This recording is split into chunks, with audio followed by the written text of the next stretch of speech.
combined some real ups and downs there through the first half and into the second half. What did you make of you guys throughout the ball game? You know, overall, I was happy with how they competed. I was happy how we faced adversity. There was definitely some adversity there in the first half for sure. That stretch of the second half, they made a nice run at us there.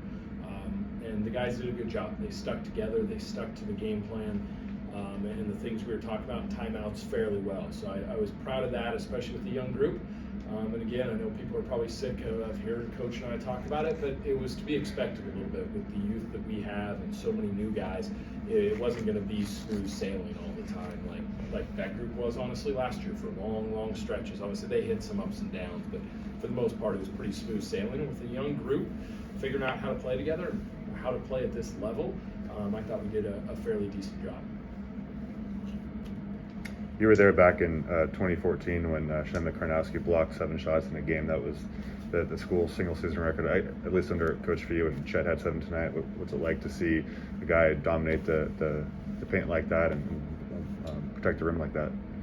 Obviously we know that Chet's a special shot blocker, and we've seen stretches of that in practice where it's tough for guys to get shots off of him. He's really unique to me in that he can block shots on and off the ball. A lot of times you get great off-ball shot blockers. You know, obviously a guy like Brandon Clark comes to mind there that was so special and obviously broke the record here for a single season. But Chet's ability to block shots on and off the ball, is really impressive. And you know, the other thing that's unique about him is, and what helps with that is he can block shots with both hands, and that's pretty unique too. He can really go up and find where that ball is, and that's important to how we play because this group does pressure the ball a lot. We really pressure the ball. I was really happy with how many turnovers we forced again, and part of that is there's going to be some breakdowns and the ball's going to get inside, so it's nice to have him rotating over. And for a first game, I thought he was spectacular all around, but obviously the shot blocking was special to tie that record in your first true game is pretty cool. Did you make it Anton's stat line? It was Anton. I mean, he makes things happen. You know, we needed him in there defensively. They were rolling through multiple different lineups. He's really versatile. He truly guards 1 through 5. You know, he is a great playmaker. I think you see the 7 assists. That's no shock to us either. That's the guy that we've known for a long time. And you know, the turnover plague, especially in the first half, was frustrating. To us, that's not how we want to play, and unfortunately a lot of those turnovers were the bigs, and that's something that we're going to have to address and clean up. In the second half we took much better care of the ball. We only had 4 turnovers in the second half, and that led to a much better offensive production. But that's Anton's deal. He's really versatile and he can make a lot of things happen. The offense flows easily through him. You can put him at different spots on the floor and he keeps the ball moving, which again is important because we really only have those 3 guys that have played here, like we talked about, that really understand how we want to flow on offense. Kind of going off that, how important is it for those 3 players you had, Timmy, Nemhard, and Anton, to really give strong leadership to the new guys coming in? And how important has it been for you guys to lean on those 3 with experience? It's vitally important. It's always the job of the veterans to be leaders. And then this year it's exacerbated because you really only have those 3. And you have 6 new guys, 5 freshmen, Rajir's new. It's a lot of young bodies, so it's important for them to be leaders, to help understand what comes into the college game. Again, we knew Dixie was a veteran team and had guys that were 6, 7 years older than some of our players, and it's important for them to help the guys understand what the expectations are here, how we're going to play, what the keys to winning are that have made us so successful here. And then the other part of that is the leadership void of Joel and Corey. I mean, those 2. Joel became a very good leader throughout his time. Corey's up there with the all-time great leaders we've ever had. So not only do you have young guys, but really the guys that handled that leadership last year moved on. I'm not sure if you're aware, but Chet's stat line set like kind of a record tonight for D1 basketball as the first player in over the last 25 seasons with 10 points, 10 rebounds, 5 assists, and 5 block shots in his collegiate debut. Just what do you think it says about him that he's succeeding so quickly in college basketball? It's what Chet is. That's what he's always done, is he's always stuffed the stat sheet. There's lots of guys out there that might score more than him, but that's what's so unique about Chet. He can score the ball from all over the floor, inside, outside. He's a versatile ball handler. He's a super unselfish playmaker. And then we talked about, his ability to block the shots. That's obviously what makes him so unique. And in high school, you saw a lot of those triple doubles with blocks. Then I was really proud of him tonight getting on the offensive glass. I think that's been something that we've talked to him a lot about, that he has an opportunity to be really good at, and he did that tonight. The other part of that makes Chet special is everyone's going to want to talk about, obviously, his talent and how unique he is, but his work ethic and his focus has been out of this world. From the day he stepped foot on campus this summer, both the mental approach that he's had and the physical approach he's had have been at the absolute highest level, and so I don't think it's totally shocking to see him have success, because he prepares for it and he puts everything into it. You've been here for all the big games at the McCarthy, pretty much. How big is this one Saturday? It'll be fun.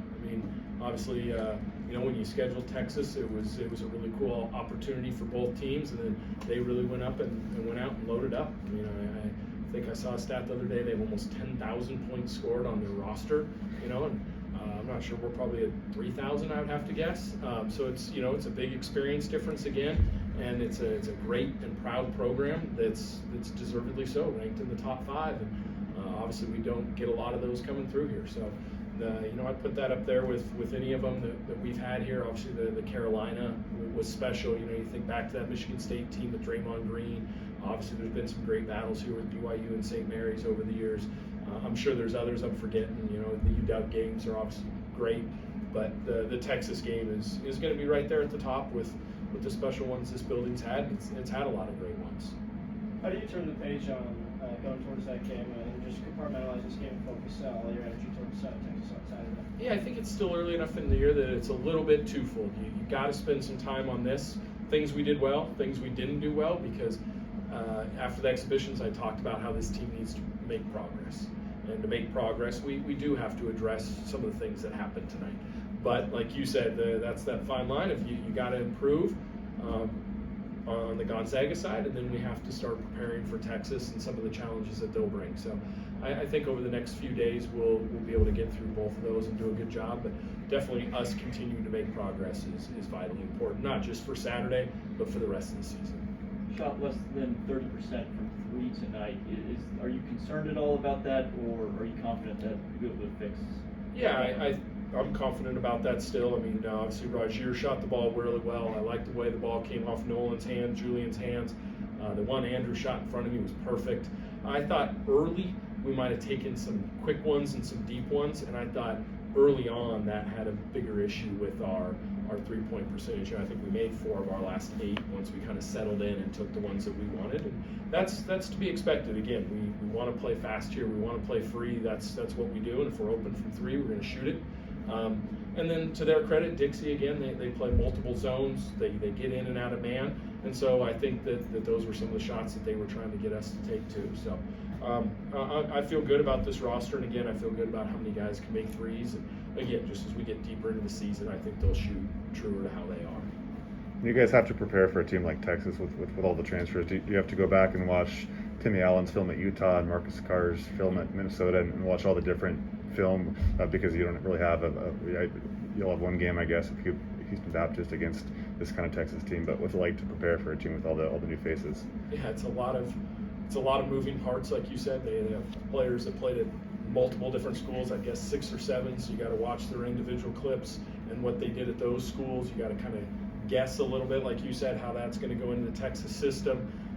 Obviously, like you said, you'll have tonight's game, so you're kind of balancing what happens tonight at Texas with Coach Beard's success at Texas Tech.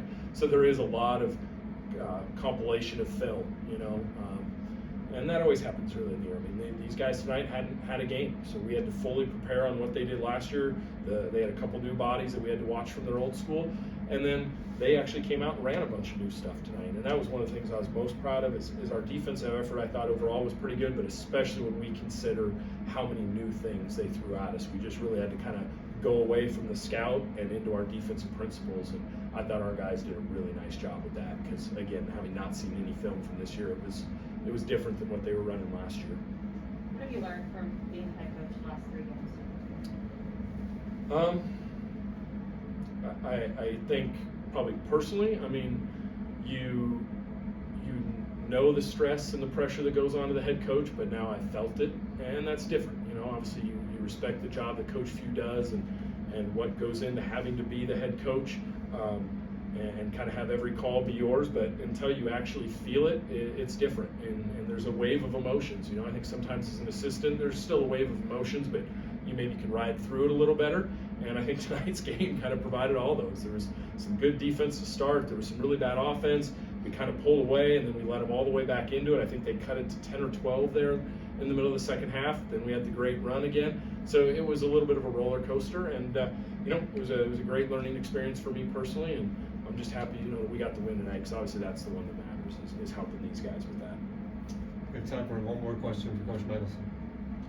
With kind of the occasion of the Texas game coming up, a lot of people have compared Chet to Kevin Durant, and you guys played. I don't think you were on the staff, but you guys played KD his sixth college game. Do you think it's a fair comparison, or do you think it's too early to make comparisons to players like that, or is it a compliment, or? I think I mean, obviously it's a compliment to Chet. That's arguably the best player in the world, one of the top 3 players in the world. But that's tough, and I've talked about that before. Chet's spectacular. We heard about his stat line tonight that hasn't been done in college basketball. That's unbelievable and should be celebrated. And so to compare a kid that's played one college game that's still in his teens to, you know, KD's records, his Olympic medals, the way he plays is you know, I think a lot to put on Chet, and probably not quite fair. And I think they're slightly different players too. You know, I think the thing with KD is you see the size, you see the ball skills, you see the long arms, the build a little bit. So I think that's kind of an easy generic comparison. But I think they're a little bit different in how they play and what some of their skill strengths are. You know, on both sides. I think Chet probably has some things that KD didn't have at 19. Thank you.